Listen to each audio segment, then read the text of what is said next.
Hello, everyone. It's Thursday, the 21st of May. And as I said yesterday in spiritual and engaging spiritual depth, this weekend or this Sunday sermon is going to do with the wedding at Cana. And that is in John chapter 2. And this is where Jesus turns the water into wine. And I want to read the text to you. And then I want to ask you some questions, maybe to think about between now and Sunday. And hopefully, if you have some questions of your own, I would hope that you would share those with the rest of us, maybe by posting them underneath the YouTube video here, or by emailing them to me, Charlie at KMCC Parma, and telling me if it's okay for me to share them. But let's listen now for the word of the Lord from John chapter 2, verses 1 through, I believe, 12. Verses 1 through 12. Listen for the word of the Lord. On the third day, a wedding took place at Cana in Galilee. Jesus' mother was there, and Jesus and his disciples had also been invited to the wedding. When the wine was gone, Jesus' mother said to him, "They have no more wine." "Dear woman, why do you involve me?" Jesus replied. "My time has not yet come." His mother said to the servants, "Do whatever he tells you." Nearby stood 6 stone water jars, the kind used by the Jews for ceremonial washing, each holding from 20 to 30 gallons. Jesus said to the servants, "Fill the jars with water." So they filled them to the brim. Then he told them, "Now draw some out and take it to the master of the banquet." They did so, and the master of the banquet tasted the water that had been turned into wine. He did not realize where it had come from, though the servants who had drawn the water knew. Then he called the bridegroom aside and said, "Everyone brings out the choice wine first, and then the cheaper wines have had too much to drink. After the guests have had too much to drink, but you have saved the best until now." This, the first of his miraculous signs Jesus performed at Cana in Galilee. He thus revealed his glory, and his disciples put their faith in him. After this, he went down to Capernaum with his mother and brothers and his disciples. There they stayed for a few days. This is the word of the Lord. Thanks be to God. So my questions, one, I want to preface this by saying that I have quarantine hair again today, so I'm wearing a hat. I hope that's all right with you. Two, we might not realize what a crisis this is in today's time and culture.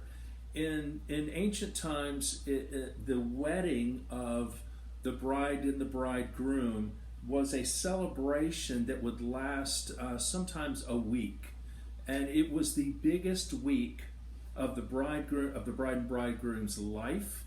It started their new life as a married couple and as an adult in the community.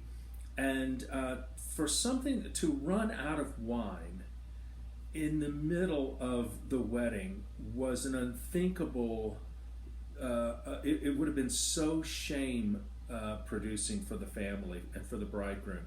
This would be the kind of thing that for the rest of his life, whenever somebody's wine glass went dry, they would be like, "Oh, just like old so-and-so's wedding 40 years ago."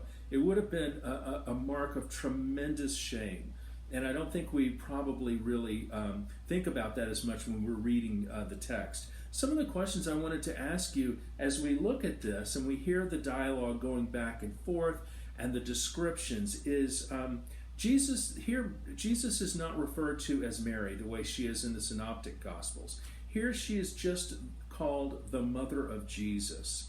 I wonder, why do you think that the Gospel writer John decides to always refer to her simply as the mother of Jesus? She appears here in the beginning of the book of John at the wedding in Cana, where Jesus turns water into wine. And then the only other time she appears in the book of John is at the very end, when she is at the foot of the cross and Jesus says, "Woman, this is your son." And why do you think that Jesus refers to her as woman? A lot of commentators have all kinds of different things about why he doesn't call her mom, why he doesn't call her Mary. He says woman, and it was a common thing to say. Jesus refers to the woman at the well as woman. But I think it's interesting that he says that. Do you denote an edge in his voice when he says that? What do you think Mary is saying to Jesus when she says they have no wine? Do you hear in that a request to do something? Or do you hear her just simply saying, I mean, at this point in the book of John, Mary is no doubt aware that her son is very special, but there haven't been any signs or miracles. I wonder what she's expecting him to do, if anything. Or do you think that she's just saying they have no more wine?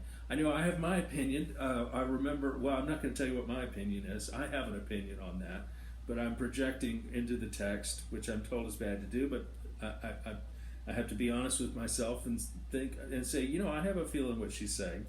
What do you think? Jesus' response is, "Dear woman, why do you involve me? My time has not yet come."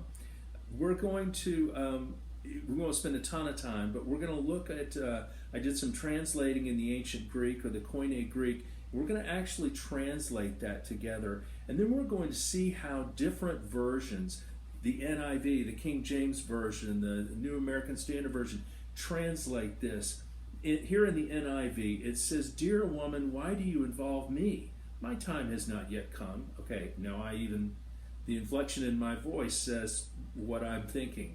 So let me try that again. "Dear woman, why do you involve me? My time has not yet come." What do you think Jesus is saying? Is there maybe a little bit of anxiety, maybe anger in his voice? Or is it just, hey, look, this is really none of our business?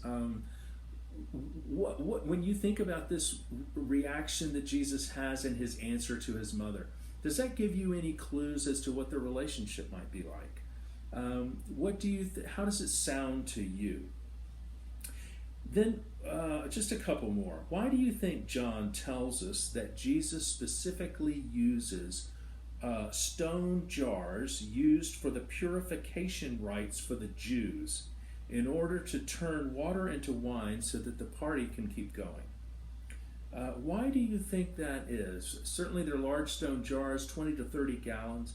Why do you think that it's important, or do you think it's important? And then lastly, in this shame society, we were talking about how it would be a very shameful thing that this bridegroom would never cease to hear about, and unfortunately the bride as well. Be like, oh, your husband is the poor man where we ran out of wine at your wedding. Who ultimately gets the credit for the wine continuing to flow at the party? You remember the master of ceremonies or the chief steward calls the bridegroom over and addresses him about the good quality of the wine, and how this is kind of a new thing. Most people use the good wine first, and after people get tipsy, is the Greek, actually sort of a better Greek word rather than drunk, then they bring out the cheap wine. The disciples know what happened, the servants know what happened, but who ultimately gets the credit or is allowed to get the credit for the wine and the party and the relationships being formed to continue to grow? Who gets the credit for that? So just a few questions that I have for this Sunday. Again, it'll be John 2 verses 1 through 12.